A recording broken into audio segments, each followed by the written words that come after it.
स्वागत है। आज हम एक बहुत ही दिलचस्प और ज़रूरी विषय पर बात करने वाले हैं, आर्टिफिशियल इंटेलिजेंस यानी एआई और हम्म, उसके नैतिक पहलू। बिल्कुल। और हमारे पास जो सामग्री है वो एआई के दोहरे चरित्र को सामने लाती है कि ये दोस्त है या दुश्मन। हाँ, यही सवाल है, क्योंकि देखिए, एआई अब सिर्फ कोई साइंस फिक्शन की चीज़ नहीं रही, ये तो हमारी ज़िंदगी का हिस्सा बन चुकी है। सही कहा। फोन में जो असिस्टेंट है, बैंकों में फ्रॉड पकड़ने वाले सिस्टम, ऑनलाइन पढ़ाई। यहाँ तक कि अस्पतालों में और आजकल तो आर्ट और म्यूजिक में भी एआई का दखल बढ़ रहा है। हर जगह। तो आज की हमारी ये जो पड़ताल है उसका सेंट्रल सवाल यही है, क्या एआई हमारा सच्चा साथी है या हम अनजाने में किसी ऐसी चीज को ताकत दे रहे हैं जो आगे चलकर मुश्किल खड़ी कर सकती है। दोस्त या दुश्मन, ये एक बड़ा सवाल है। बिल्कुल। तो चलिए इसे खोलना शुरू करते हैं। स्रोत। सबसे पहले एआई के फायदों की बात करते हैं, कैसे ये इंसान की क्षमताओं को बढ़ा रही है, नए अवसर खोल रही है। और ये सिर्फ कहने की बात नहीं है, इसके ठोस उदाहरण हैं। हाँ, जैसे चिकित्सा में कुछ स्रोत बताते हैं कि एआई सिस्टम्स कुछ खास तरह के कैंसर को, जैसे आंखों का रेटिनोब्लास्टोमा, डॉक्टरों से भी जल्दी और ज्यादा सटीक तरीके से पकड़ सकते हैं, खासकर शुरुआती स्टेज में। ये तो जीवन बचाने वाली बात हुई। बिल्कुल।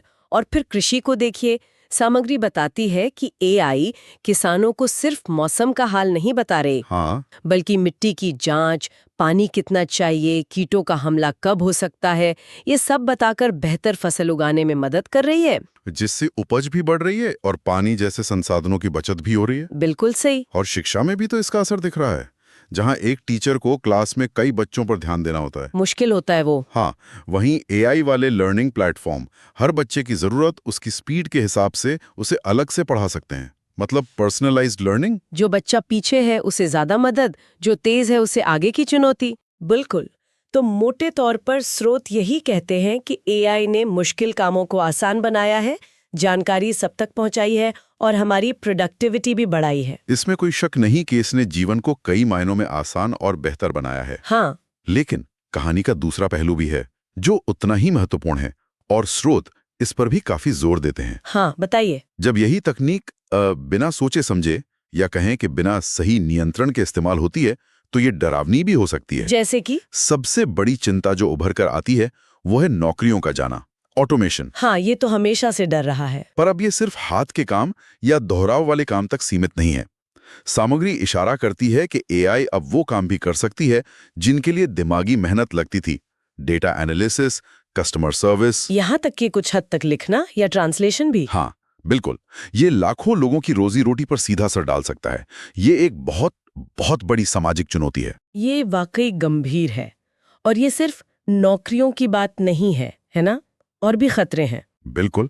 और एक और बड़ा खतरा जिस पर स्रोत काफी ध्यान खींचते हैं, वो है डीप फेक और फेक न्यूज। ओ हाँ, ये तो बहुत सुनने में आ रहा है आजकल। एआई की मदद से ऐसे नकली ऑडियो वीडियो बनाना मुमकिन हो गया है जो एकदम असली लगते हैं। आप किसी से भी कुछ भी कहलवा सकते हैं जो उसने कभी कहा ही नहीं। सोचकर ही डर लगता है इसका तो गलत इस्तेमाल हो सकता है। बिल्कुल। समाज में भ्रम फैलाना, किसी की इज्जत खराब करना, राजनीतिक अस्थिरता पैदा करना, ये सब मुमकिन है। इससे तो सच और झूठ का फर्क ही मिट जाएगा, लोगों का भरोसा उठ जाएगा। सही कहा। और एक और अहम बात है, एआई सिस्टम में पूर्वाग्रह यानी बायस। मशीनों में बायस? ये कैसे? मशीनें तो निष्पक्ष होनी चाहिए ना। यही आम धारणा है, पर ऐसा होता नहीं है हमेशा। एआई सिस्टम जिस डेटा पर ट्रेन होते हैं, अगर उस डेटा में ही हमारे समाज के पूर्वाग्रह हैं, लिंग, जाति, रंग को लेकर, अच्छा। तो एआई भी वही सीख लेता है और अपने फैसलों में उसे दोहराने लगता है। जैसे अगर नौकरी देने वाला एआई ऐसे पुराने डेटा पर बना है जहां पुरुषों को ज्यादा मौके मिले, तो वो आगे भी पुरुषों को ही प्राथमिकता दे सकता है। ओह, तो ये तो अन्याय हुआ। बिल्कुल। ये अवसरों की असमानता को और बढ़ा सकता है। एआई एक तरह से हमारे समाज का ही आईना बन जाता है, हमारी कमियों का भी। और यहीं पर, जैसा आप कह रहे हैं, बात थोड़ी पेचीदा हो जाती है। ये सारे जोखिम हमें कुछ गहरे नैतिक सवालों तक ले आते हैं। हाँ, बिल्कुल। स्रोत यही सवाल उठाते हैं, जब मशीनें खुद सोचने लगें, फैसला करने लगें, तो सही गलत कौन तय करेगा? क्या हम मशीन को नैतिकता सिखा सकते हैं? क्या वो भावनाओं को, सहानुभूति को समझ सकती है? ये बड़े सवाल हैं। वो सेल्फ ड्राइविंग कार वाला उदाहरण याद है कि अगर एक्सीडेंट होना तय है तो कार किसे बचाएगी, यात्री को या राहगीर को? हाँ, क्लासिक नैतिक दुविधा। एक मशीन ये फैसला कैसे लेगी, किस आधार पर? क्या इसका कोई एक सही जवाब है? और क्या वो जवाब हर जगह, हर समाज के लिए एक जैसा होगा? शायद नहीं। तो ये सिर्फ इंजीनियरिंग का मसला नहीं रहा, ये तो फिलॉसफी, समाजशास्त्र, कानून सबका मिला-जुला मामला बन गया है।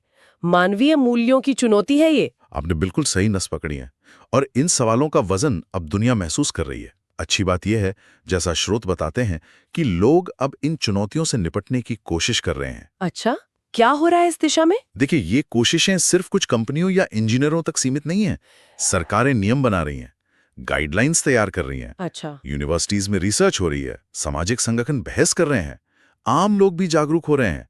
कोशिश ये है कि एआई को ज्यादा पारदर्शी, ज्यादा निष्पक्ष और ज्यादा जवाबदेह बनाया जाए। मतलब उसे काबू में रखा जाए। हाँ, एक तरह से मूल लक्ष्य यही है, जैसा सामग्री कहती है, कि एआई हमारी मदद करे, हम पर हावी ना हो।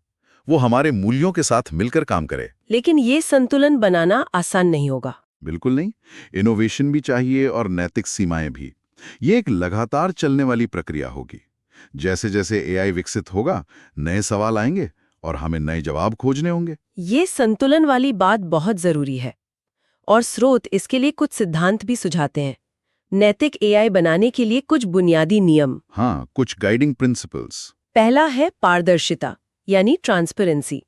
मतलब एआई कैसे फैसले ले रहा है ये पता चलना चाहिए। वो ब्लैक बॉक्स नहीं होना चाहिए। बिल्कुल। अगर किसी का लोन एप्लीकेशन एआई ने रिजेक्ट किया, तो उसे पता तो चले कि क्यों किया। तभी तो भरोसा बनेगा। और तभी हम उसमें छिपे बायस को भी पकड़ पाएंगे। सही कहा। दूसरा सिद्धांत है जवाबदेही, अकाउंटेबिलिटी। अगर एआई से कोई गलती हो जाए, किसी को नुकसान पहुंचे, तो जिम्मेदार कौन? ये बहुत बड़ा सवाल है। डेवलपर, कंपनी या यूजर? हाँ, स्रोत कहते हैं कि ये तय करना बहुत जरूरी है, वरना गलतियों से सीखेंगे कैसे और पीड़ितों को न्याय कैसे मिलेगा? बिना जवाबदेही के एआई का विकास खतरनाक हो सकता है। सहमत हूं। और तीसरा, जो शायद सबसे अहम है, वो है मानवता, ह्यूमन सेंट्रिसिटी। मतलब तकनीक हमेशा इंसान की भलाई, उसके सम्मान और अधिकारों को सबसे ऊपर रखे। तकनीक इंसान के लिए है, इंसान तकनीक के लिए नहीं। बिल्कुल, एआई को हमारा सहायक होना चाहिए, शासक नहीं। स्रोत कहते हैं कि हर एल्गोरिदम के पीछे इंसान की संवेदनशील सोच जरूरी है।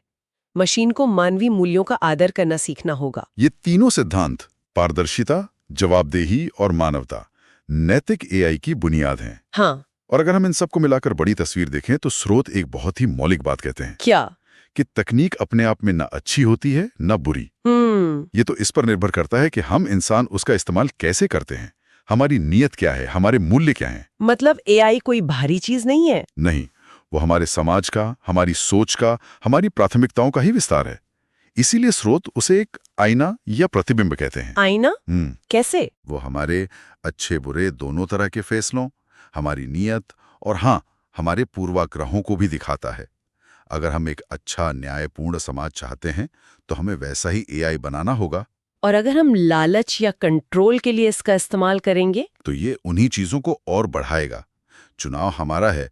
ये सिर्फ तकनीकी नहीं, बल्कि सामाजिक और नैतिक चुनौती भी है। तो इस पूरी बातचीत का सार क्या है? हमारी सामग्री को देखें तो ये साफ है कि एआई एक दोधारी तलवार है। बिल्कुल। इसमें अपार संभावनाएं हैं। अगर हम इसे समझदारी से, जिम्मेदारी से, इंसानियत के लिए इस्तेमाल करें, तो ये कमाल कर सकती है। स्वास्थ्य, शिक्षा, पर्यावरण, विज्ञान, हर जगह क्रांति ला सकती है। ये वाकई हमारी सबसे बड़ी साथी बन सकती है और उन मुश्किलों को हल करने में मदद कर सकती है जो हम अकेले नहीं कर सकते। लेकिन इसके साथ एक चेतावनी भी है। अगर हमने इसे बिना सोचे समझे, बिना नैतिक लगाम के आगे बढ़ने दिया, सिर्फ मुनाफे या ताकत की दौड़ में, हाँ, तो यही तकनीक हमारे लिए बहुत बड़ी मुसीबत बन सकती है।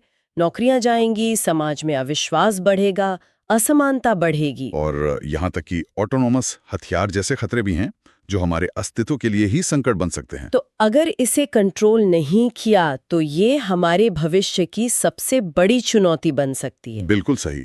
और इसीलिए स्रोतों का जो आखिरी संदेश है, वो सिर्फ चेतावनी नहीं, बल्कि एक तरह का आह्वान है, एक पुकार है। क्या संदेश है? संदेश ये है कि आओ हम सब मिलकर एक ऐसा भविष्य बनाएं, जहां तकनीक, खासकर एआई, इंसान की सेवा करे, उस पर राज ना करे। हम सब मिलकर, मतलब ये सिर्फ एक्सपर्ट्स का काम नहीं है? नहीं, बिल्कुल नहीं। ये एक साझा जिम्मेदारी है। टीचर्स, स्टूडेंट्स, आर्टिस्ट्स, डॉक्टर, किसान, बिजनेसमैन, समाज के हर हिस्से को इसमें शामिल होना होगा। हमें एआई को समझना होगा, सवाल उठाने होंगे और इसके विकास की दिशा तय करने में अपनी भूमिका निभानी होगी। ये बहुत जरूरी बात है। और ये सारी चर्चा हमें एक बहुत ही अहम सवाल पर लाके छोड़ती है, जो स्रोतों में कहीं ना कहीं छिपा हुआ है। कौन सा सवाल? सवाल ये कि चूंकि एआई हमारे ही मूल्यों का आईना है और हमें ये पक्का करना है कि वो इंसानियत के लिए काम करे, तो भविष्य के हर एआई विकास के लिए वो कौन सा एक मानवीय मूल्य या सिद्धांत होना चाहिए जिसे हम सबसे ऊपर रखें, जिस पर कभी समझौता न हो। एक सबसे जरूरी मूल्य। हाँ, वो एक चीज क्या है जो एआई के लिए परम और नॉन नेगोशिएबल होनी चाहिए? क्या वो सहानुभूति है, न्याय, आजादी, सुरक्षा या कुछ और? ये तो सोचने वाली बात है। इस पर गहराई से सोचना वाकई जरूरी है, क्योंकि आज हम जो नींव रखेंगे, कल का एआई वाला भविष्य उसी पर खड़ा होगा।